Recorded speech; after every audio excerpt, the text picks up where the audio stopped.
Le Maroc est à un moment décisif. Deux crises menacent son avenir. La rareté de l'eau et l'insécurité énergétique. Ces défis sont profondément liés, formant ce que les experts appellent le nexus eau-énergie. L'eau est nécessaire pour produire de l'énergie, et l'énergie est essentielle pour acheminer l'eau. La prospérité du pays dépend de la résolution des deux, ensemble. Des années d'avertissement sont devenues réalité. Les agriculteurs voient leurs champs secs, les villes craignent les pénuries d'eau, et le coût des carburants importés pèse sur le budget national.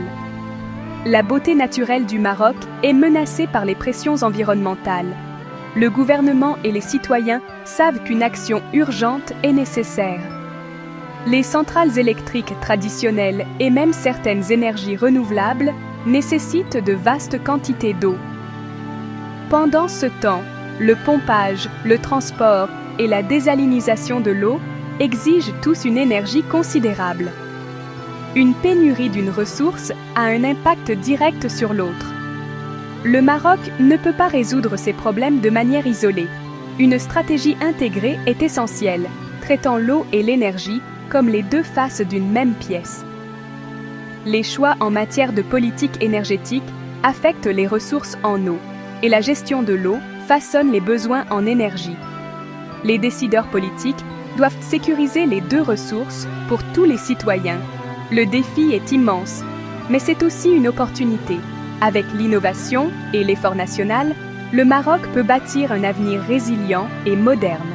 Les enjeux sont élevés. La sécurité de l'eau et de l'énergie est le fondement de la stabilité et de la croissance.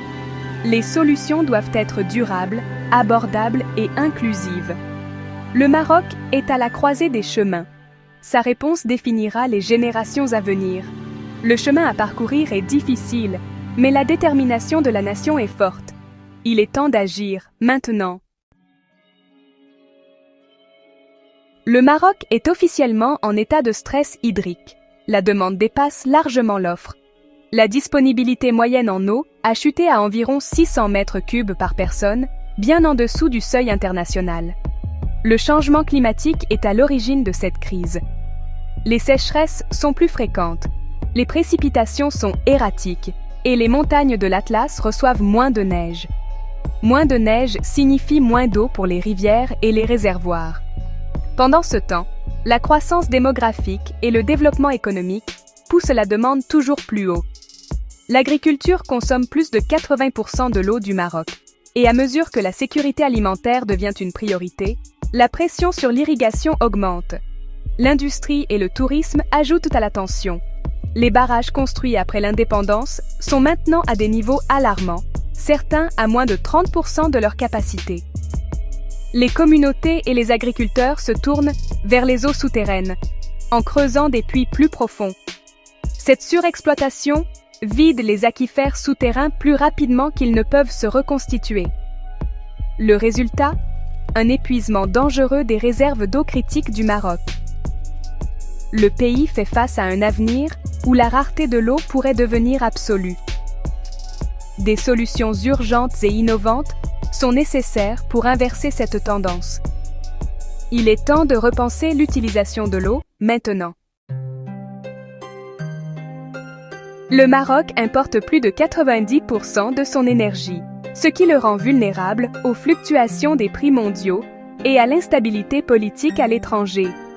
Cette dépendance pèse sur l'économie et expose le pays à l'inflation et aux perturbations de l'approvisionnement. La combustion des combustibles fossiles importés aggrave également la pollution de l'air et le changement climatique, accentuant la crise de l'eau au Maroc. Le gouvernement reconnaît qu'une véritable souveraineté exige l'indépendance énergétique. C'est pourquoi le Maroc abandonne les combustibles fossiles au profit des ressources renouvelables nationales. La transition n'est pas seulement économique, c'est une nécessité environnementale. La réduction des émissions est vitale pour les engagements climatiques du Maroc et sa résilience future. La stratégie nationale vise à réduire les importations, à stabiliser les coûts et à libérer le potentiel renouvelable du pays. Le chemin est difficile, mais essentiel pour un avenir sûr et durable. La rareté de l'eau frappe le plus durement le Maroc rural. Les récoltes ratées et le bétail mourant poussent les familles dans la pauvreté.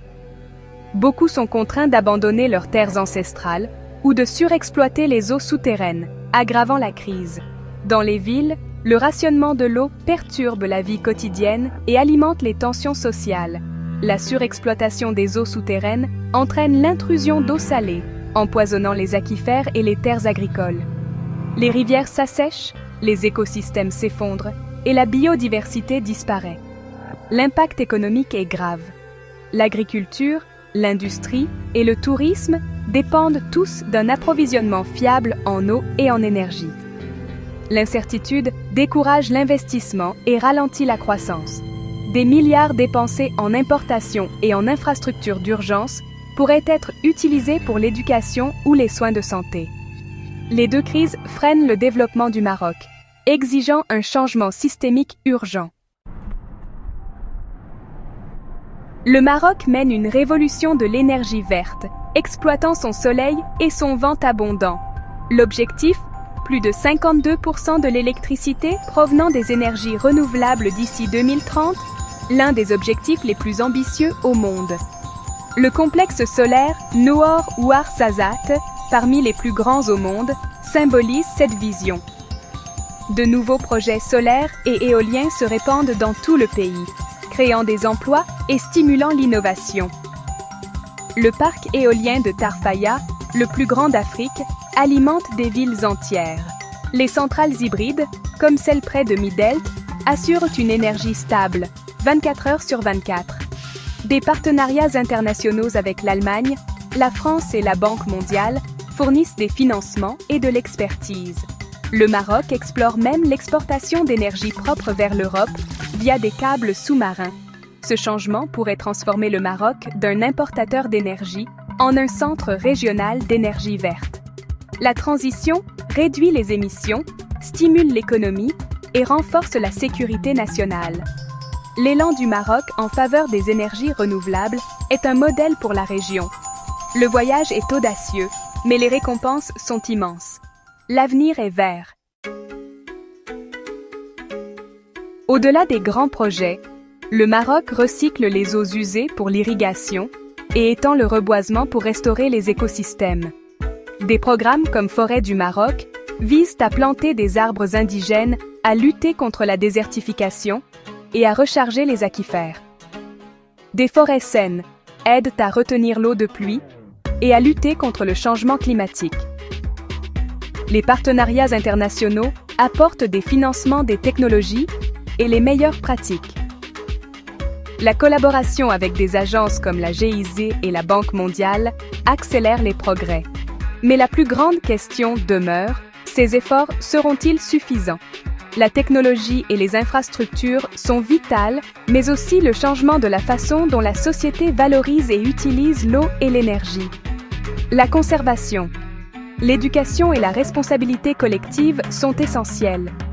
Le chemin du Maroc est tracé, mais le voyage vers une véritable sécurité de l'eau et de l'énergie ne fait que commencer.